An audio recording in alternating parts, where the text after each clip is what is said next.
Senang sekali dapat berjumpa dengan Bapak Ibu Saudara dalam kebaktian online pada hari ini. Nah, pada kesempatan ini kita akan belajar mengenai perkataan yang mengubahkan. Saya percaya bahwa perkataan yang mengubahkan ini akan memberikan manfaat dalam setiap aspek kehidupan kita ketika kita praktekkan dalam kehidupan ini. Bahkan kita tahu bahwa Alkitab mengatakan hidup dan mati dikuasai lidah. Siapa yang suka mengemakannya akan memakan buahnya. Artinya buah seperti apa yang kita dapatkan, yang kita nikmati dalam kehidupan ini sangat dipengaruhi oleh perkataan kita. Bahkan apakah kita mendapatkan buah kekalahan atau kemenangan dalam hidup ini? Apakah buah yang buruk atau baik? Apakah buah yang berupa kematian atau kehidupan? Apakah buah yang berupa kutuk atau berkat? Itu sangat dipengaruhi dari perkataan-perkataan yang kita ucapkan. Karena perkataan itu seperti sebuah benih. Kalau terus-menerus kita ucapkan, itu akan menjadi tuayan di masa depan. Itu akan menjadi tuayan di hari esok. Karena perkataan itu penuh kuasa. Makanya saya sering berkata, doa adalah kata-kata. Kata-kata adalah doa. Bahkan kalau kita lihat di dalam dunia mistik pun, mantra, bahkan kutuk, sumpah serapah, itu diaplikasikan dengan kata-kata. Kata-kata itu punya power, punya kuasa yang luar biasa. Oleh karena itu, kita perlu tahu bahwa kata-kata punya pengaruh besar, bahkan bisa menggerakkan orang.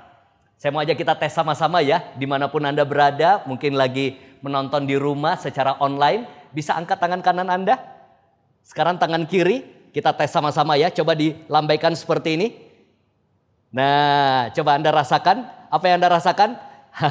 Maafkan saya sebenarnya sedang mencoba menggerakkan Anda lewat kata-kata saya. Jadi kalau tadi ada yang sempat angkat tangan kanan, tangan kiri, dan digerakkan berarti kata-kata saya berhasil mempengaruhi Anda untuk mengikutinya. Ya, mungkin ada yang sempat mengikutinya. Bahkan kalau kita angkat telepon dan kita order di sebuah restoran fast food, kita pesan misalnya soft drink, kita pesan paket hemat, kata-kata kita itu bisa menggerakkan sampai itu menjadi kenyataan. Barang atau pesanan kita itu diantar ke rumah. Ada yang kita order itu menjadi kenyataan. Begitu pula hati-hati dengan apa yang kita ucapkan. Karena itu bisa menjadi realita dalam kehidupan kita. Makanya saya sering katakan bahwa lewat kata-kata kita bisa membuat seseorang tertawa ataupun menangis. Makanya stand up komedian laku, laris hanya untuk membuat orang tertawa. Tapi pernah lihat orang menangis hanya kata-kata? Mungkin dikata-katain, mungkin diejek, atau mungkin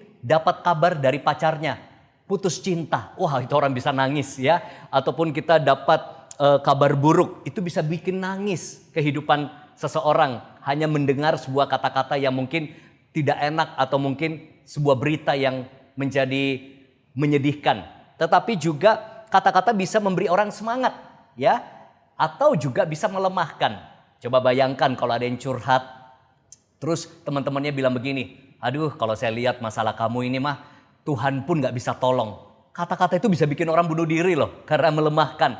Tapi coba kalau ada yang curhat dan kita bilang, udah pencobaan yang kamu alami itu pencobaan biasa. Yang tidak melebihi kekuatanmu, Tuhan akan beri jalan keluar. Oke, kamu kuat ya, kamu tenang ya, kita support kamu kok. Kita selalu siap dampingi kamu. Wah, orang bisa dikuatkan hanya dengan kata-kata kita.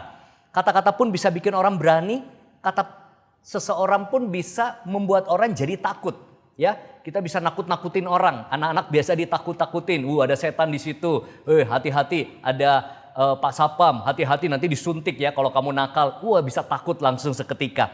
Kata-kata bisa menyembuhkan, tapi kata-kata juga bisa menyakiti. Kata-kata bisa memberikan harapan, tapi kata-kata juga bisa membuat orang putus asa. Artinya apa? Bahwa kata-kata yang digunakan dalam kehidupan ini sangat berdampak. Bahkan sebuah vonis dokter, coba bayangkan ketika kita dengar dokter bilang kamu positif COVID. Wah, itu bisa rasanya kita bisa langsung tiba-tiba rasanya itu hidup itu jadi lemes gitu ya. Atau kamu kena kanker. Wah, itu kata-kata itu bisa bikin orang langsung drop seketika. Tapi coba bayangkan kalau Anda dapat email dan email resmi dari sebuah bank dan dikatakan Anda menang tahapan. Wah, email resmi. Wah, kita bisa senang seketika. Wah, aku dapat tahapan menang undian dari sebuah bank. Wah, itu orang langsung bisa rasanya hidupnya itu semangat seketika. Atau pernah kejadian salah WA ya, bahkan atau karena postingan seseorang di grup Ada yang left group karena postingan kata-katanya nggak berkenan, mungkin tentang politik, mungkin tentang beda pendapat. Kita lihat, kata-kata intinya punya dampak yang sangat besar dalam kehidupan ini. Nah, dampaknya di mana? Di keluarga. Bayangkan kalau keluarga yang selalu penuh dengan kata-kata kasar, seperti apa pertumbuhan keluarga itu?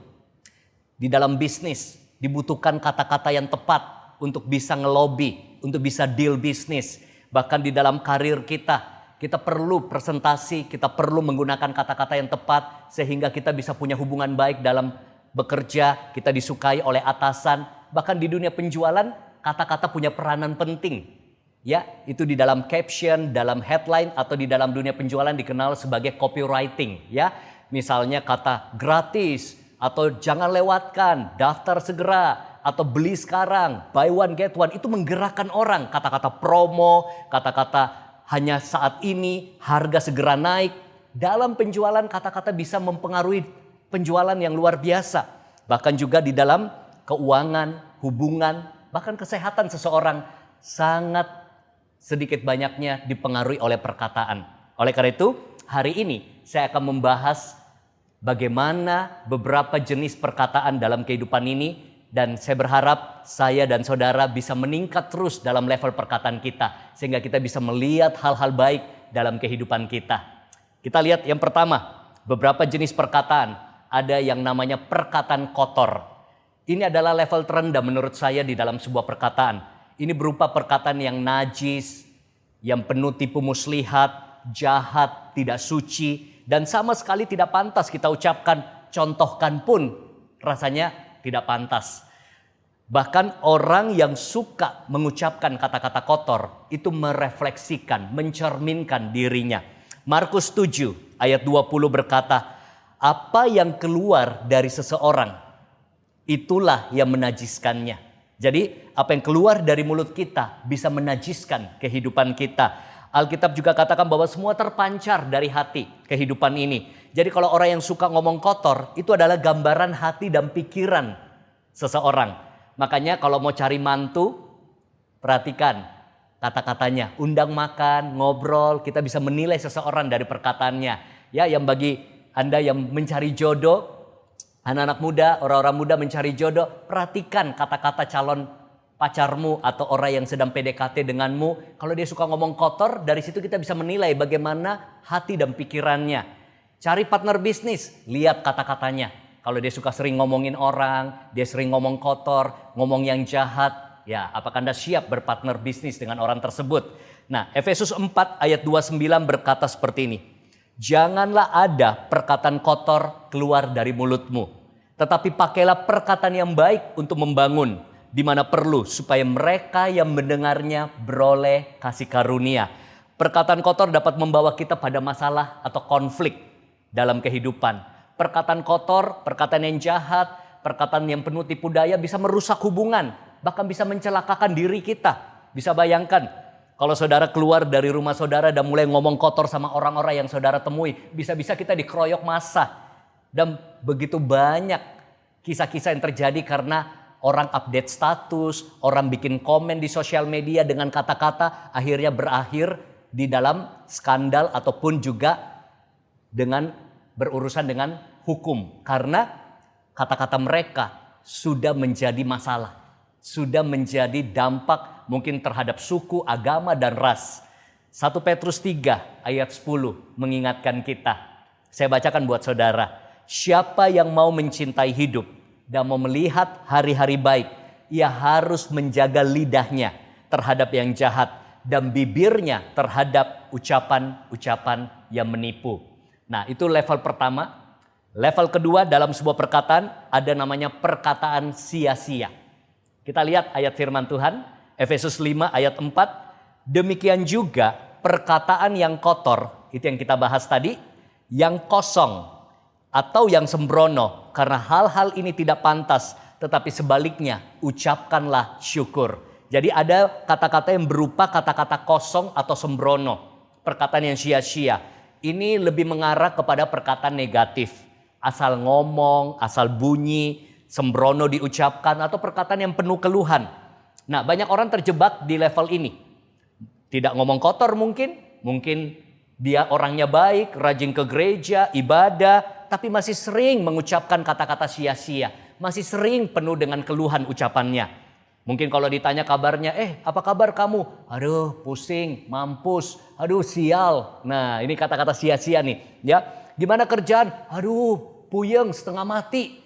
Aduh kacau deh semuanya. Nah ini kata-kata sia-sia. Ya, atau gimana kesehatan? Oh amsyong bro. Aduh ini kepala rasanya mau pecah nih, badan mau rontok semua nih. Jadi kata-katanya itu terlalu apa ya? Terlalu membesar-besarkan hal negatif. Ya, aduh udah mati nih, udah nggak punya apa-apa nih saya. Udah pusing, aduh stres tingkat tinggi nih, stres tingkat dewa nih. Ada banyak orang-orang yang tanpa sadar sering mengucapkan kata-kata sia-sia. Kata-kata kematian, kata-kata sial, kata-kata yang mungkin tidak memberdayakan dirinya. Ayo cek. Kata-kata sia-sia apa yang masih sering Anda dan saya ucapkan? Ya, kadang-kadang kita anggap sepele, tapi itu menjadi kebiasaan, menjadi ungkapan-ungkapan kita. Nah, Matius 12 ayat 36 berkata, "Tetapi aku berkata kepadamu, setiap kata sia-sia yang diucapkan orang harus dipertanggungjawabkannya pada hari penghakiman." Jadi ingat, setiap kata-kata kita itu ada konsekuensinya. Jadi benar-benar kita harus perhatikan kata-kata yang keluar dari mulut kita. Jangan suka ucapkan apa yang kita tidak inginkan terjadi. Ucapkan apa yang kita inginkan terjadi. Karena kata-kata itu punya dampak dan pengaruh serta kuasa yang besar. Jadi daripada kita bilang sial nih, mungkin kita bisa ganti semoga baik-baik saja. Daripada kita bilang aduh mati nih, telat nih, mungkin kita bisa katakan aduh semoga masih bisa. Semoga ada jalan. Semoga masih keburu nih. Jadi kita bisa latihan. Dari kata sia-sia kita ganti dengan kata-kata yang lebih baik. Nah ini yang membawa kita masuk ke jenis perkataan yang ketiga. Perkataan positif. Nah Amsal 21 ayat 23 berkata, siapa memelihara mulut dan lidahnya, memelihara diri daripada kesukaran. Jadi kita lihat di sini, ini jenis perkataan yang baik. Perkataan yang enak didengar, perkataan yang sopan, perkataan yang positif, perkataan yang membangun. Jadi kalau kita sudah latihan dari perkataan sia-sia, kita mau naik level, belajar ungkapan kita mulai dilatih menjadi positif. Nah ini perlu latihan untuk mengucapkan hal-hal yang baik. Ubah kalimat-kalimat yang biasa kita pakai dengan jauh lebih memberdayakan dan jauh lebih positif. Saya tuh dulu suka ngomong negatif. Saya suka bilang, aduh capek nih, aduh rasanya lelah nih. Itu dulu sekali ya. Tapi ketika saya mengerti ini, saya mulai ganti. Saya butuh istirahat ya, saya nggak join dulu, saya nggak ikutan. Jadi daripada bilang capek, saya bilang saya butuh istirahat. Daripada kita bilang setengah mati itu kayak gimana tuh setengah mati, setengah hidup gitu ya. Kita bisa ganti dengan kata menantang. Oh tugasnya menantang. Oh kerjaannya mungkin challenging ya, daripada kita bilang setengah mati, kacau, mampus, kita bisa bilang mungkin dengan kata lain, oh ada masalah serius. Daripada kita bilang celaka nih, kita bisa bilang mungkin wah sayang sekali. Daripada seseorang bilang aduh mampus, kita bisa ganti mungkin saya perlu waktu ya tenangin diri. Jadi kita bisa ganti dengan kata-kata yang jauh lebih memberdayakan dan jauh lebih positif. Ada orang-orang yang dikit-dikit suka bilang, aduh saya gak ada uang. Aduh bolui gak ada duit nih. Kita bisa ganti mungkin saya belum ada budget. Saya perlu kelola dulu dengan lebih baik. Saya gak ikutan dulu ya acara ini. Belum ada budget untuk itu. Nah karena kadang-kadang mungkin masih ada uangnya. Tapi untuk hal lain. Tapi kita udah bilang, oh udah gak ada uang deh. Saya udah habis-habisan nih misalnya. Jadi intinya kita perlu melatih. Membiasakan diri. Mengungkapkan sesuatu dengan cara positif. Tanpa menyangkali situasi yang ada atau berpura-pura. Ya, jadi kita nggak perlu membohongi keadaan, tetapi yang saya maksud adalah ucapkan dengan kata-kata yang menciptakan kondisi yang memberdayakan. Jadi kita ganti kata-kata kita menjadi jauh lebih efektif, jauh lebih membuat diri kita lebih baik, lebih semangat, emosional kita juga lebih oke mendengarnya dan orang lain yang mendengarnya pun juga bisa menerimanya dengan lebih baik. Karena kita akan sulit menikmati kehidupan yang positif kalau kata-kata kita selalu penuh dengan keluhan dan kata-kata negatif. Jadi kita sudah lihat ada beberapa jenis perkataan. Sekarang kita akan belajar jenis perkataan yang keempat, yaitu perkataan iman. Nah, di sini menarik. Ini tingkatan perkataan yang lebih tinggi lagi. Kita belajar mengucapkan apa yang kita percayai. Saya tidak katakan bahwa kita harus membohongi keadaan atau menyangkali situasi yang ada, tapi ini adalah perkataan-perkataan iman yang kita deklarasikan karena apa yang kita harapkan, apa yang kita percaya akan terjadi. Dan apalagi kalau didukung dengan firman Tuhan atau pewahyuan atau rema yang kita dapatkan dan kita deklarasikan. Contoh, misalnya kita lagi sakit, ya. Saya nggak katakan bahwa kalau orang tanya kabar kita bilang, oh sehat, padahal memang masih sakit. Mungkin kita bisa katakan, oh ya ini lagi pemulihan nih tangan saya. Tapi saya percaya Tuhan sedang kerjakan kesembuhan dalam hidup saya. Jadi ada perkataan iman yang membungkus keadaan kita. Atau mungkin kita lagi nggak ada uang. Kita bisa katakan, saya percaya Tuhan yang akan penuhi kebutuhanku. Tuhan akan memberkati saya. Saya percaya Tuhan yang akan memelihara kehidupan keluarga saya, ekonomi saya. Atau mungkin kita khawatir akan sesuatu hal. Kita bisa katakan bahwa saya percaya Tuhan pelihara. Saya percaya saya akan lalui semua ini dengan pertolongan Tuhan. Saya percaya saya bisa menang menghadapi setiap tantangan. Saya percaya saya lebih kuat, lebih sehat, lebih semangat. Saya akan jauh lebih produktif. Ini perkataan-perkataan iman yang kita ucapkan. Ini perlu latihan. Karena kita mendeklarasikan iman kita. Kita memperkatakan apa yang sungguh-sungguh kita percayai. Mari kita lihat ayat firman Tuhan.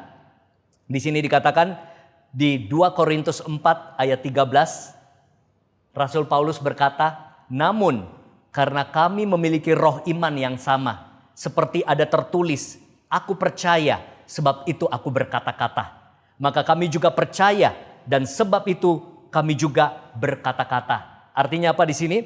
Ternyata kita perlu mengucapkan apa yang kita percayai. Jadikan itu sebagai pengakuan iman kita. Bahkan kalau kita lihat di Alkitab, orang diselamatkan. Bukan cuma butuh hati yang percaya, tapi mulut yang mengaku. Hati percaya, mulut mengaku, luar biasa kuasanya. Kita bisa mulai praktek, Allah sumber berkatku, Tuhan Yesus penebusku, Tuhan penyelamatku, Tuhan sanggup memulihkan ekonomiku. Saya percaya saya kuat melalui semua badai kehidupan ini. Di pandemi ini saya tetap kuat. Saya percaya pintu-pintu berkat terbuka. Saya percaya saya akan menang mengatasi masalah di dalam keluargaku. Saya percaya di dalam bisnis saya akan melihat kemenangan. Pintu-pintu order-order baru terbuka. Tender-tender kami menangkan. Klien lama, klien baru kami dapatkan. Kita bisa perkatakan sebagai perkataan iman kita. Bahkan ini yang saya lakukan ketika saya sedih, saya takut, saya khawatir atau saya cemas. Ataupun saya sakit, saya belajar perkatakan iman saya. Bahwa saya pasti mengalami terobosan. Tahun ini menjadi tahun di mana penuh berkat Tuhan. Berkat jasmani, berkat rohani, berkat materi berlimpah dalam kehidupanku. Aku percaya kebajikan dan kemurahan Tuhan mengikuti kehidupanku senantiasa. Aku diberkati saat aku keluar, saat aku masuk, berkat Tuhan melimpah atas kehidupanku. Apalagi ketika saya kena COVID, itu benar-benar bukan cuma fisiknya yang terserang, tetapi mental saya juga diserang. Disitulah pengakuan iman sangat menolong saya. Di saat-saat berat, di saat-saat saya harus hadapi sendiri, terbaring di rumah sakit, saya perkatakan iman saya. Saya akan lalui ini bersama dengan Tuhan. Saya percaya Allah sumber kesembuhanku. Saya percaya Allah yang akan memberi kekuatan kepadaku. Saya percaya imunitas tubuhku meningkat. Daya tahan tubuhku terus membaik. Aku fit, aku segar, aku kuat, aku sehat.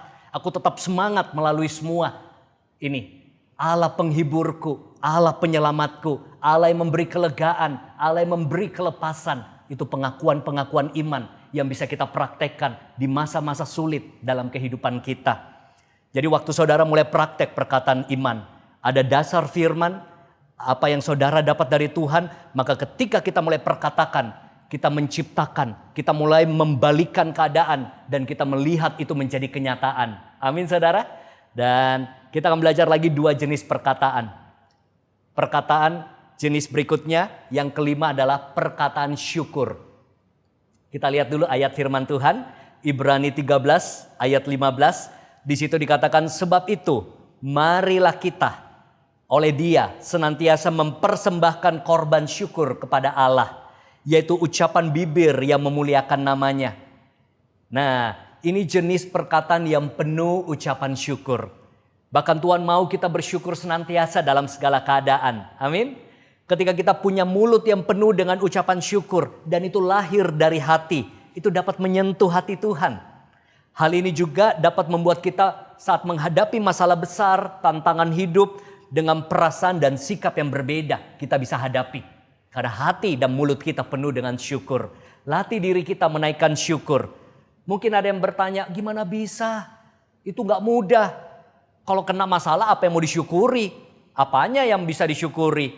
Masa sakit bersyukur? Masa bangkrut bersyukur? Masa ditimpa musibah bersyukur? Banyak orang-orang yang mungkin berpikir seperti itu. Ya, memang bukan hal mudah. Tapi kalau kita mau latih, bagi sebagian orang memang mungkin sulit untuk bersyukur. Tapi kita bisa belajar mencari kebaikan Tuhan. Mencari hal-hal yang masih bisa disyukuri. Sekalipun keadaannya tidak menyenangkan. Misalnya kita bisa berkata, saya bersyukur melalui kejadian ini. Saya belajar banyak prinsip-prinsip Tuhan untuk menjadikan saya lebih baik. Atau mungkin kita bisa berkata, saya bersyukur melalui musibah ini. Saya percaya saya menjadi lebih bijaksana mengambil keputusan. Saya bersyukur di tengah sakit ini. Saya bisa punya banyak waktu bersekutu denganmu Tuhan. Bisa melihat kuasa-Mu dinyatakan. Keajaiban-Mu, kesembuhan-Mu akan menjadi pengalaman iman yang baru bagiku. Aku bersyukur Tuhan. Karena Engkau Allah yang tidak pernah meninggalkanku. Saya bahkan bersyukur Tuhan melalui musibah ini. Aku bisa bergantung lebih lagi kepadamu. Lihat, dalam setiap keadaan saya percaya kalau kita punya kesadaran akan kebesaran dan kebaikan Tuhan, selalu ada hal yang saudara dan saya bisa syukuri. Sekalipun keadaannya, kenyataannya yang kita lalui bukan hal yang mudah.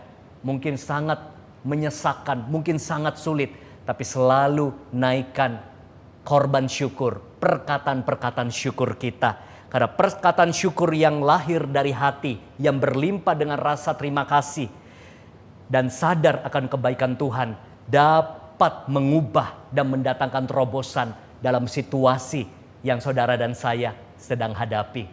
Kita sudah belajar 5 jenis perkataan dan yang terakhir ini yang sangat menarik, yaitu jenis perkataan level yang tertinggi. Apa itu? Perkataan firman. Kenapa saya katakan ini level tertinggi dari sebuah perkataan? Karena yang kita katakan bukan berasal dari diri kita. Yang kita katakan adalah perkataan-perkataan Allah sendiri. Dan bayangkan kalau perkataan Allah yang kita kutip, yang kita ucapkan, betapa powerfulnya, kuasanya. Firman-Nya yang kita pakai, firman-Nya yang kita ucapkan, firman-Nya yang kita kutip, firman-Nya yang kita gunakan. Sebagai perkataan kita selaraskan dengan perkataan kita. Apa yang menjadi kehendak Tuhan yang Dia firmankan, kita deklarasikan, kita ucapkan. Apa bedanya dengan perkataan iman tadi? Kalau perkataan iman tadi, apa yang kita percayai, kita ucapkan. Kalau ini kita kutip firman Tuhan langsung. Wow, ini sangat powerful. Efesus 6 ayat 17b berkata, pedang roh adalah firman Allah. Ini akan membawa hidup berkemenangan buat saya dan saudara. Iblis selalu mencoba melemahkan hidup kita. Membuat kita gak berdaya. Kita didakwa, kita diintimidasi, kita dikasih tekanan. Ada banyak hal yang mengganggu pikiran kita seringkali. Keadaan, situasi orang-orang dalam kehidupan kita. Oleh karena itu kita perlu hadapi dengan perkataan firman. Yesus sudah kasih teladan. Saat Dia dicobai pun, Dia lawan dengan pedang roh, yaitu firman Allah. Bayangkan saudara. Vonis dokter bisa bikin kita galau. Saya ingat ketika saya kena COVID, 5 hari kemudian setelah positif kurang lebih, dokter bilang begini. Ketika lihat hasil CT scan, lihat darah saya, dia bilang, wow, not good, not good. Cepat-cepat cari rumah sakit. Ini bisa sesak nafas. Wah, itu dengar gitu keadaan saya walaupun gak separah yang dia ucapin. Malam gak bisa tidur, langsung kondisi tubuh saya tambah drop. Bayangin kata-kata dokter itu bisa punya kuasa besar. Melemahkan, membuat kita jadi takut, jadi panik. Tapi disitulah perkataan firman dibutuhkan. Saya percaya Allah sumber kesembuhanku. Oleh bilur-bilur Yesus, oleh darah Yesus aku disembuhkan. Mungkin saudara pernah dapat berita buruk. yang bisa bikin kita lemas. Misalnya aset kita tertahan, atau mungkin kita dapat berita tentang bisnis kita mengalami penggelapan keuangan dari karyawan, atau mungkin penjualan drop, atau mungkin ada musibah di kantor, atau mungkin kita dapat surat PHK. Wow, itu bisa bikin orang bingung seketika. Atau mungkin kita dapat informasi dari WA, dari media yang bikin kita jadi panik, jadi cemas akan hari esok. Disitulah kita perlu hadapi dengan firman Tuhan. Kita hidup melebihi fakta, kita hidup dengan prinsip, bukan dengan keadaan situasi yang ada saja, tapi kita hidup dengan prinsip firman Tuhan. Mungkin kita mulai berkata, Allah turut bekerja dalam segala sesuatu untuk mendatangkan kebaikan dalam hidupku. Mungkin kita bisa katakan rancangannya adalah rancangan damai sejahtera. Allahku akan memenuhi segala kebutuhan dan keperluanku seturut dengan kekayaan dan kemuliaannya. Bahkan kita bisa berkata orang benar tidak akan ditinggalkan. Saya percaya orang yang mengandalkan Tuhan akan diberkati menurut firman Tuhan. Hikmat ada pada orang yang takut akan Tuhan. Mulai kutip, mulai ucapkan apa yang saudara baca, apa yang saudara renungkan dari firman Tuhan itu. Ucapkan saudara. Itu akan memberi kekuatan, itu akan membangkitkan iman kita. Bahkan saudara bisa mengutip Mazmur 23. Tuhan adalah gembalaku, takkan kekurangan aku. Ia membimbing aku, membaringkan aku ke padang yang berumput hijau. Ia menyegarkan jiwaku sehingga aku tidak stres. Aku gak perlu khawatir, panik. Ia menyertai aku, tongkat dan gadanya. Membawa aku berjalan dalam lembah kekelaman. Ia menyediakan hidangan bagiku di hadapan lawanku. Pialaku penuh melimpah. Dan aku percaya Tuhan, kebajikan dan kemurahan-Mu mengikuti hidupku senantiasa. Saudara, untuk bisa ada di level perkataan ini, saudara dan saya harus rajin baca firman. Memorize, hafal firman Tuhan. Renungkan, meditate firman Tuhan. Barulah kita terbiasa memperkatakan firman Tuhan. Saudara, saya percaya ketika kita praktek di level perkataan ini pada diri sendiri, pada keadaan dan situasi, maka saudara akan lihat ada kemenangan, ada terobosan, ada pemulihan, ada kesembuhan, ada kelegaan, ada kelepasan. Dan kita melihat janji-janji Tuhan digenapi. Amin saudara. Hari ini kita sudah belajar 6 jenis perkataan. Saudara mau berada di level yang mana? Teruslah meningkat, teruslah praktek perkataan-perkataan yang baik, positif, perkataan syukur, perkataan iman, bahkan level tertinggi tadi adalah perkataan firman Tuhan. Saudara, mari kita lihat sama-sama. Saya percaya ketika kita hidup dengan perkataan seperti ini, perkataan-perkataan yang baik dan perkataan yang Tuhan mau kita ucapkan, saudara akan meningkat dalam kualitas kehidupan. Karena ada istilah, kualitas perkataan kita sangat menentukan kualitas kehidupan kita. Semoga sharing ini menolong kita semua. Lebih daripada itu, kita perlu praktek untuk terus mempraktekkan perkataan-perkataan di level-level yang jauh lebih tinggi daripada perkataan-perkataan yang sia-sia yang kita ucapkan sebelumnya. Mari kita akhiri di dalam doa. Bapa di surga, kami bersyukur untuk momen yang luar biasa. Kami bisa belajar bersama-sama dari kebenaran firman-Mu. Ampuni kami Tuhan, kalau banyak perkataan kotor, sia-sia, keluhan yang sudah kami ucapkan. Latih kami, didik kami, mampukan kami untuk dapat punya perkataan yang baik, positif, perkataan yang mendatangkan kasih karunia, perkataan yang membangun, perkataan iman, perkataan syukur, bahkan perkataan firman-Mu selalu menjadi bagian dari perkataan hidup kami sehari-hari. Sehingga kami menikmati buah-buah yang baik dalam kehidupan kami karena perkataan yang kami ucapkan. Terima kasih Tuhan, hanya di dalam nama Tuhan Yesus kami berdoa. Amin.